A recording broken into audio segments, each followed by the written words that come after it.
Bismillahirrahmanirrahim. Assalamualaikum warahmatullahi wabarakatuh. Para pendidik, calon pendidik, para mahasiswa yang berbahagia, pada kesempatan pagi ini kita akan sampaikan tentang contoh penerapan siklus belajar 5E.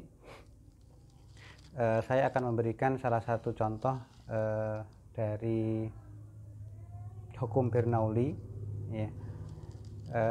Kita akan berikan tahap demi tahap, mulai dari engagement, kemudian exploration, lalu explanation, evaluation, dan elaboration, atau yang elaboration dan evaluationnya bisa dipertukarkan, ya.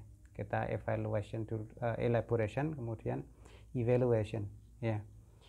Baik,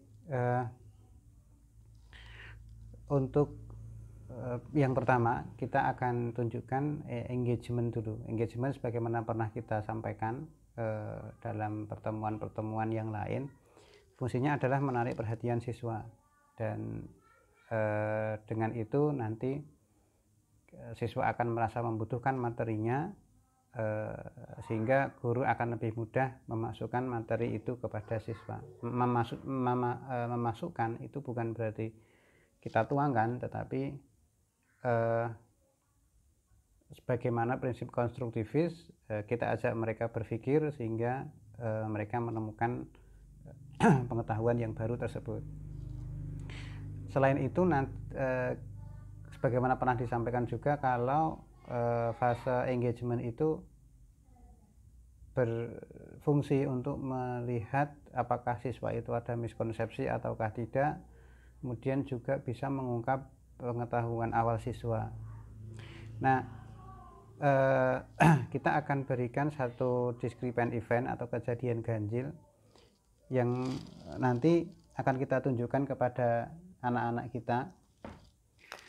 Kita bisa pakai sebuah corong dan satu bola tenis, pingpong, ya. Nah, discrepant event itu kita tunjukkan, kemudian kita minta anak-anak itu menjawab atau menebak apa yang akan terjadi jika kita melakukan ini dan itu. Kebanyakan siswa akan keliru ketika menjawabnya. Seperti ini misalnya, saya letakkan bola pingpong ini ke dalam corong seperti ini. Kemudian apa yang terjadi kalau saya tiup, ya, seperti ini, ya. Saya tiup dengan keras.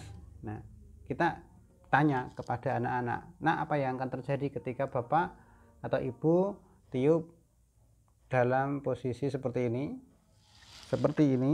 ya, ke bawah atau ke atas, seperti itu. Anda sendiri mungkin akan menerka, ya, sudah mulai menerka. Nah, mari kita praktekkan apa yang akan kita lihat kalau corong ini kita tiup. Bismillah. Nah, kita ulangi. Oke, baik, seperti itu. Sekarang kita ubah posisinya ke bawah, ya.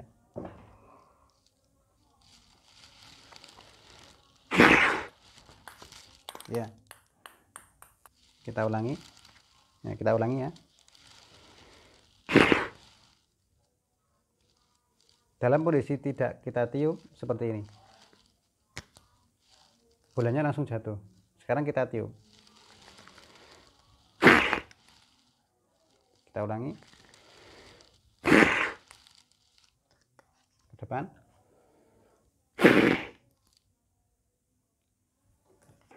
Dalam posisi menyamping. Seperti itu. Oke, baik. Nah, itu yang terjadi ketika bola dimasukkan ke dalam corong kemudian kita tiup dengan keras. Nah, biasanya kebanyakan siswa akan menjawab terlempar ke depan atau jatuh, karena mereka berpikirnya ketika diberikan tiupan, angin dari mulut kita itu akan mendorong bola ini sehingga dia akan terlempar ke depan, menjauh. Baik, itu discrepant event yang bisa kita berikan kepada siswa.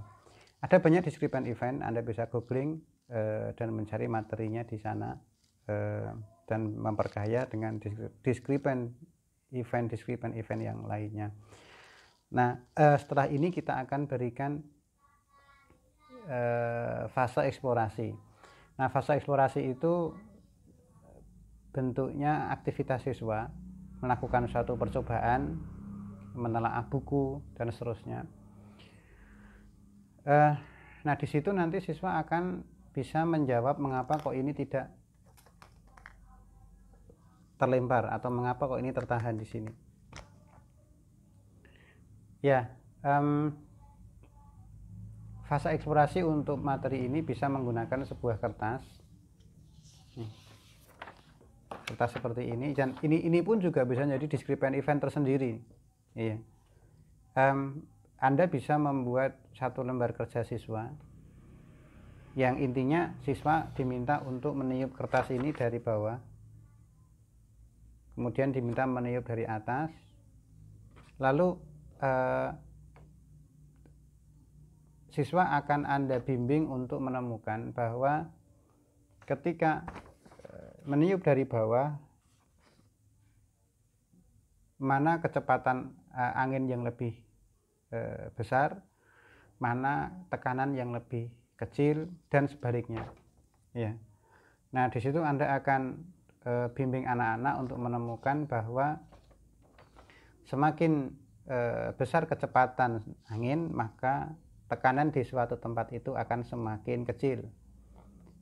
Semakin rendah kecepatan angin, bahkan diam, tidak ada hembusan, maka tekanannya semakin besar. Kira-kira seperti itu fase eksplorasinya. Nah, secara konkret, ya, siswa akan meniup. Ya. Ini pun bisa jadi discrepant event tersendiri. Misalnya ketika kita tiup dari bawah, ya. Seperti itu. Nah, kertas ini akan naik ya ketika tiup dari bawah. Coba Anda terka kalau saya meniupnya dari atas, ya. Jadi kalau tadi dari bawah, nah sekarang dari atas, seperti ini atau begini, ya. Nah, pertanyaan ini Anda berikan juga pada siswa, dan ini juga ingat, ini bisa jadi discrepant event tersendiri. Apa yang terjadi kalau ditiup dari atas? Ya, kita akan lihat. Bismillah. Saya ulangi.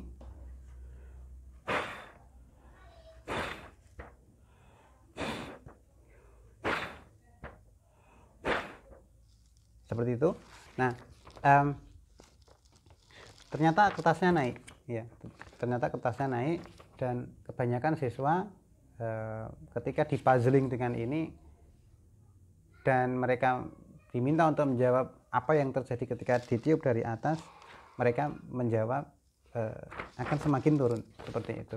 Beberapa mahasiswa yang saya pernah puzzling dengan ini, kertas ini, discrepant event ini, itu juga menjawab seperti itu, ya, menjawab turun.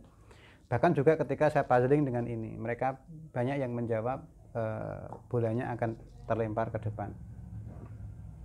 Baik, itu eksplorasinya, ya. Nah, penjelasannya mengapa kok seperti itu ada di fase setelah eksplorasi, yaitu fase explain.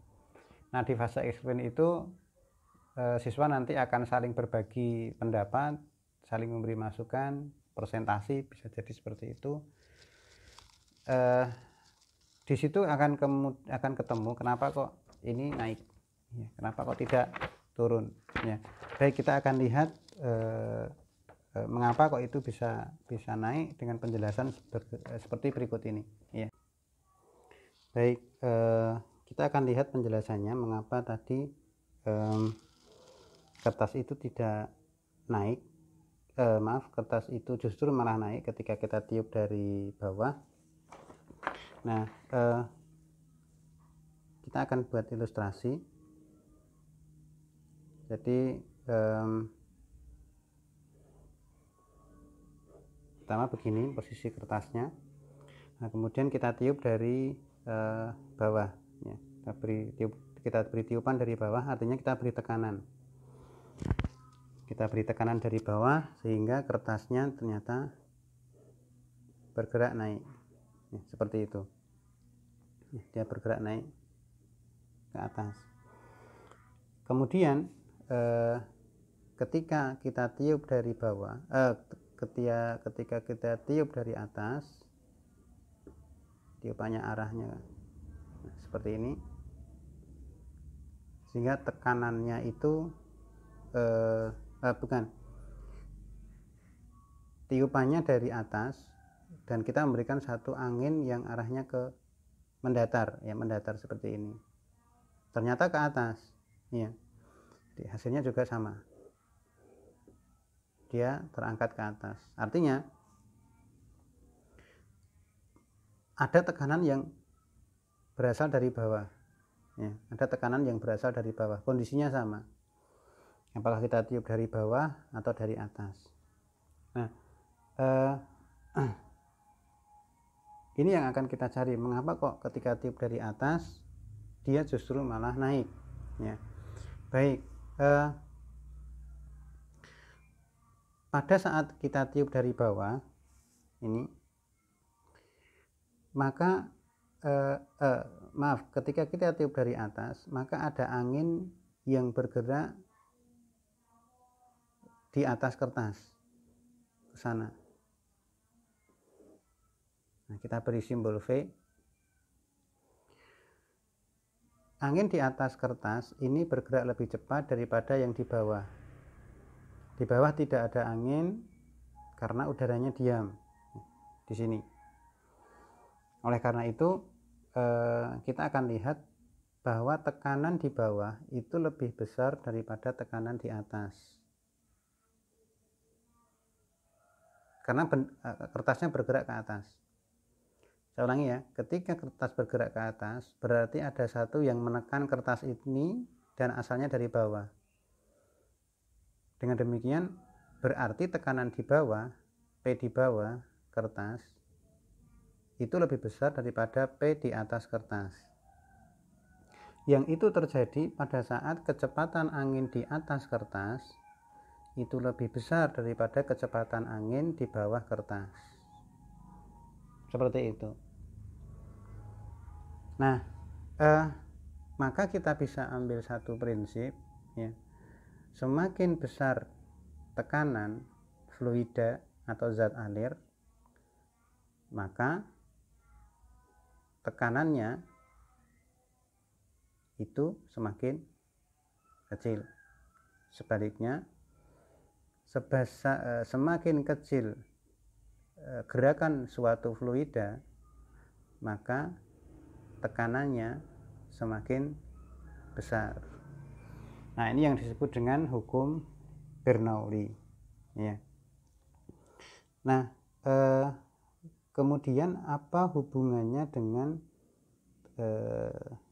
corong plastik tadi, ya, corong plastik dan bola tadi, ini dan ini, ya, apa hubungannya? Nah, kita akan lihat hubungannya, mengapa kok hukum ini akan berlaku pada corong plastik tadi, ya.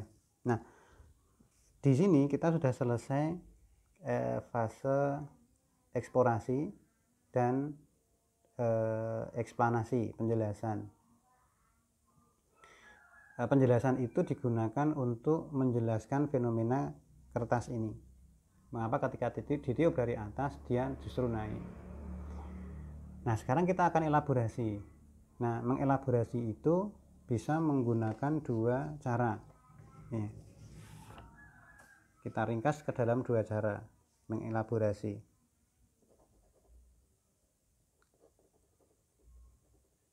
Ya, mengelaborasi itu dengan dua cara.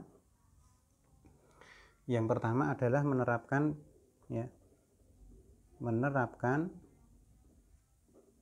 pada konteks yang berbeda meskipun konsepnya sama.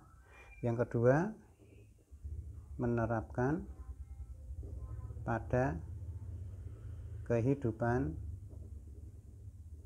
sehari-hari. Ya. Nah, kita punya dua bekal di sini. Yang pertama menerapkan pada konsep yang berbeda, yang kedua menerapkan pada kehidupan sehari-hari. Sekarang kita lihat yang menerapkan pada konsep yang berbeda, konteks yang berbeda. Di mana itu kita peroleh di sini, ya, di corong plastik tadi dan bola pingpong. Jadi begini sederhananya, kita gambar dulu corongnya, ya, seperti ini. Nah, bola itu di sini. Ya, bola itu di sini, kemudian kita tiup dari atas. Ketika kita beri tiupan yang kencang dari atas, maka angin itu akan bergerak di sela-sela antara bola dengan dinding corong tadi. Seperti ini. Ya. Nah, kita akan lihat dan kalau Anda mencoba, ada satu suara yang itu menunjukkan benturan, ya, benturan antara bola dengan corong tadi. Nah, seperti itu. Maka itu menunjukkan kalau bola ini dengan dinding corong itu tidak rekat, ya, tidak rekat dan tidak menyumbat angin yang kita tiupkan ke bawah. Artinya anginnya keluar. Nah, ketika ini terjadi, maka angin di sini itu kecepatannya jauh lebih besar.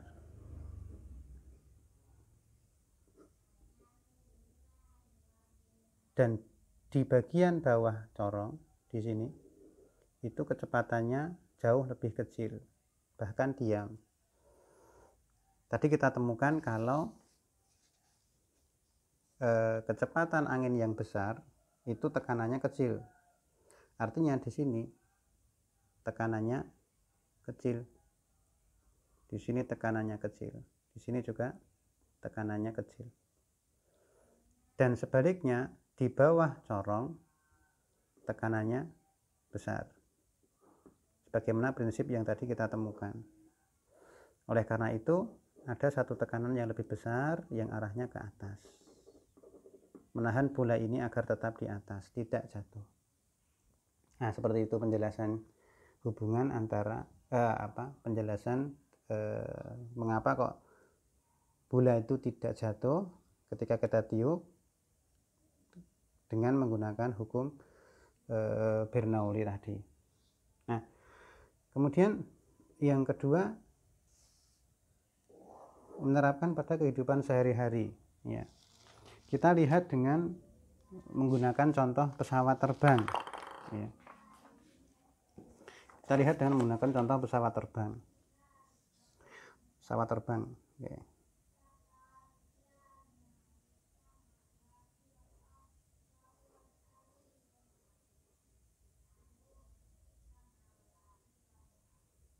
Seperti ini, ya. Nah, sayap pesawat terbang kalau kita iris, ya, kita iris bagian sininya, kita iris begitu, kemudian kita lihat menyamping, itu akan bentuknya seperti ini.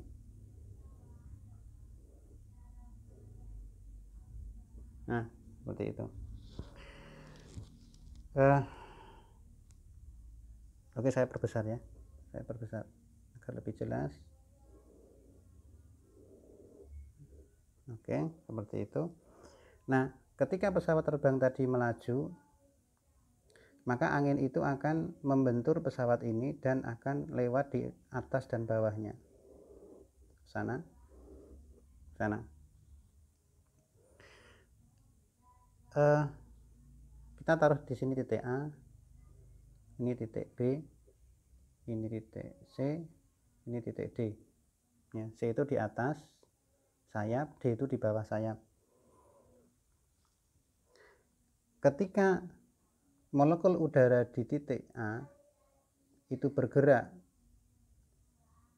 lewat atas sayap dan di bawah sayap, maka kita akan bisa melihat ada suatu perbedaan kecepatan gerakan angin di situ, ya, atau gerakan molekul udara di situ. Cara melihatnya seperti ini. Kita lihat dari titik A menuju B. Yang pertama kita lihat dari atas. Yang kedua lintasannya dari bawah. Jadi ada dua lintasan, lintasan C dan lintasan D. Ketika molekul udara ini bergerak dari A menuju B lewat lintasan atas,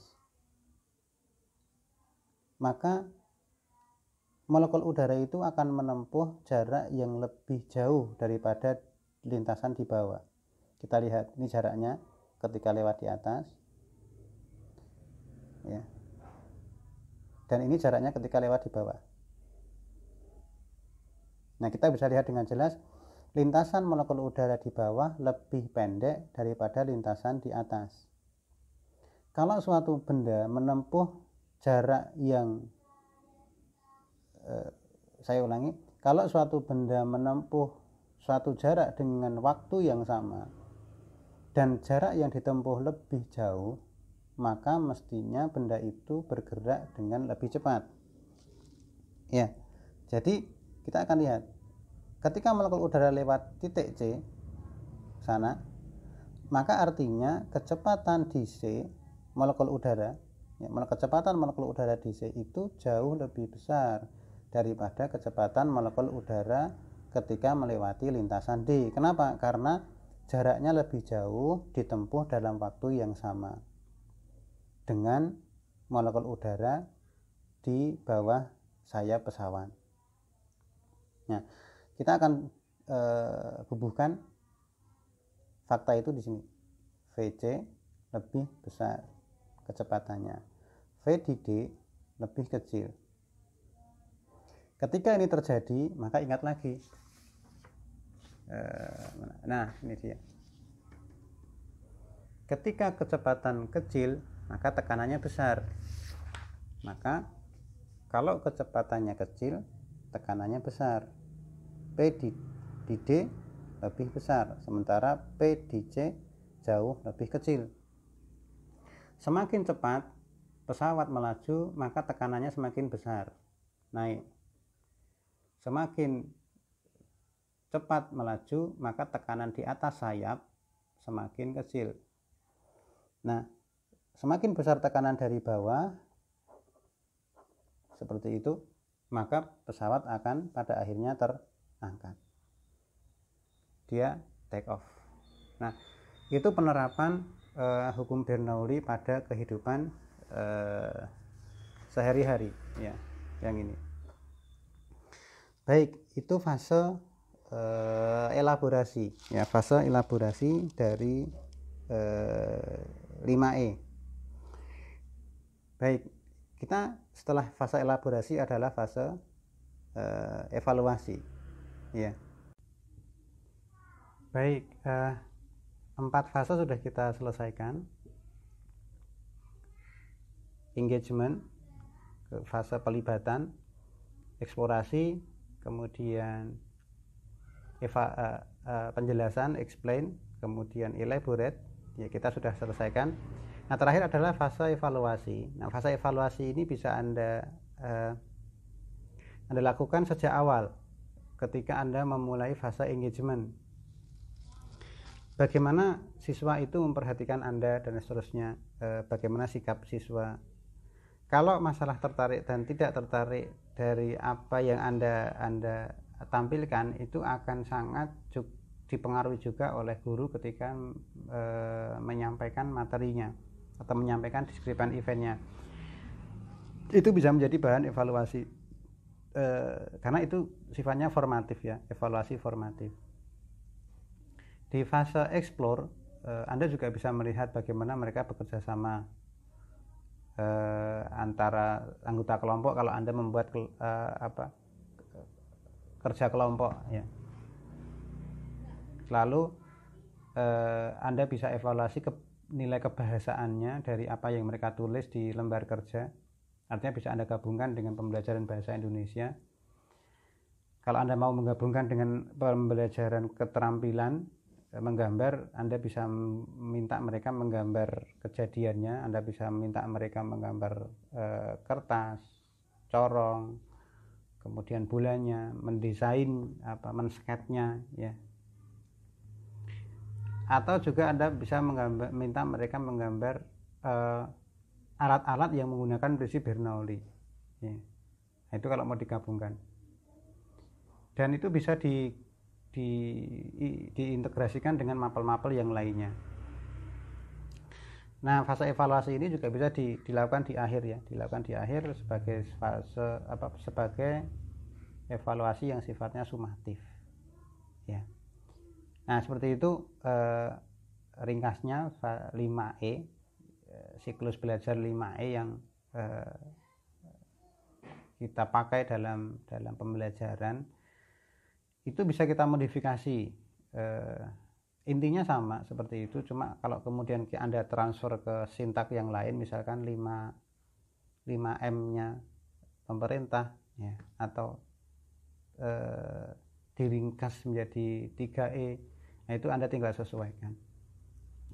Apapun kurikulumnya, apapun model yang dipakai pemerintah, secara umum seperti itu ya, secara umum seperti itu.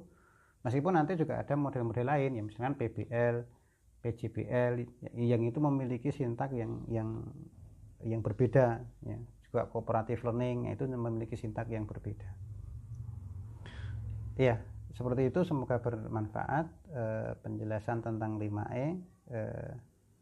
Anda akan setelah ini Anda akan mencoba membuat satu skenario pembelajaran 5E menggunakan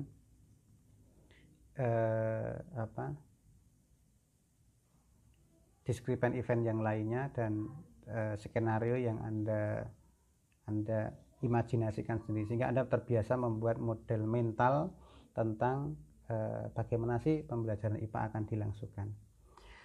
Oke, terima kasih, semoga bermanfaat. Assalamualaikum warahmatullahi wabarakatuh.